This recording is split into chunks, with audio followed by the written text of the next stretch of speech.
Subscribe to Mufti Tariq Online and press the bell icon for more videos.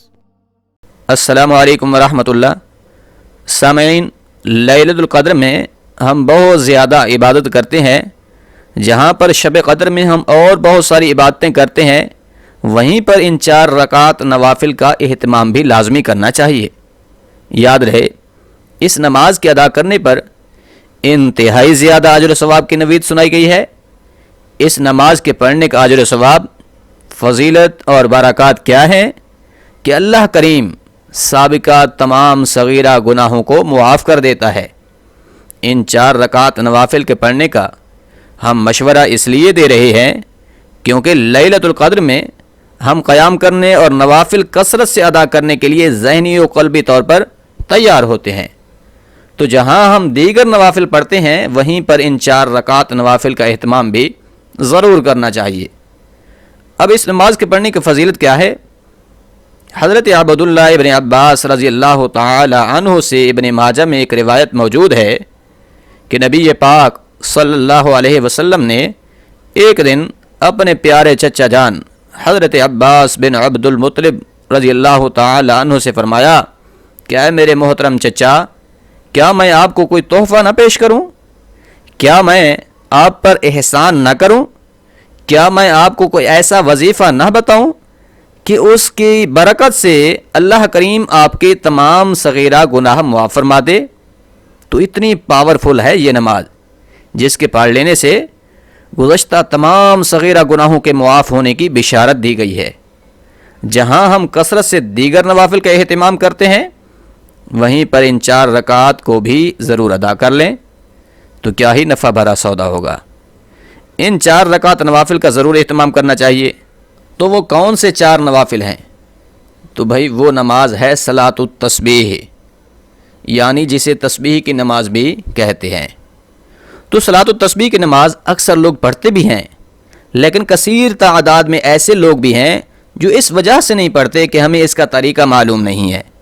تو بھائی صلاۃ التسبیح کا مکمل طریقہ، اس ٹاپک پر ایک تفصیلی ویڈیو موجود ہے، اس کا لنک ڈسکرپشن میں دیا ہوا ہے، اسے آپ ڈیٹیل سے سن اور سمجھ سکتے ہیں۔ ویسے مختصراً کچھ یہاں پر بھی عرض کر دیتے ہیں۔ اس نماز میں ایک تسبیح پڑھی جاتی ہے، اس تسبیح کو آپ قیام کی حالت میں 25 مرتبہ، اس کے علاوہ رکوع سے کھڑا ہونے کے بعد، پھر سجدہ میں، سجدہ سے اٹھنے کے بعد، اور اسی طرح دوسرے سجدہ میں، ان تمام ارکان میں 10 مرتبہ یہ تسبیح پڑھنی ہے۔ یعنی صرف قیام کی حالت میں 25 مرتبہ پڑھنی ہے، وہ اس طرح کہ سورۃ فاتحہ سے پہلے 15 بار، اور پھر سورۃ فاتحہ اور اس کے ساتھ دوسری سورت ملانے کے بعد 10 مرتبہ یہ تسبیح پڑھنی ہے۔ تو اس طرح سے قیام کی حالت میں یہ 25 مرتبہ بن جائے گی۔ اس کے علاوہ رکوع سے کھڑا ہونے کے بعد، اسی طرح پہلے سجدہ میں، سجدہ سے اٹھنے کے بعد، اور پھر دوسرے سجدہ میں 10 مرتبہ یہ تسبیح پڑھنی ہے۔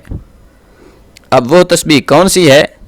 سنیے، سبحان اللہ والحمد للہ ولا الہ الا اللہ واللہ اکبر۔ سبحان اللہ والحمد للہ ولا الہ الا اللہ واللہ اکبر۔ تو اس طرح سے آپ نے ایک رکعت میں 75 مرتبہ یہ تسبیح پڑھنی ہے۔ جب آپ 4 رکعت مکمل پڑھ لیں گے تو یہ تسبیح آپ 300 مرتبہ پڑھ چکے ہوں گے۔ لہٰذا اس نماز کا بہر صورت اہتمام کریں۔ اگر اس کی ڈیٹیل جاننا چاہتے ہیں تو ویڈیو کا لنک ڈسکرپشن میں دیا ہوا ہے، اس کو سن سکتے ہیں، اس سے آپ کو بہت زیادہ رہنمائی ملے گی۔ تو یہ 4 رکعت نماز صلاۃ التسبیح کی نیت سے پڑھیں، اور پھر اس کے بعد اپنے لیے، والدین کے لیے، دوست احباب، عزیز و اقارب کے لیے، اور ملکی و ملی سلامتی کے لیے لازمی دعائیں کریں۔ اللہ کریم عمل کرنے کی توفیق عطا فرمائے۔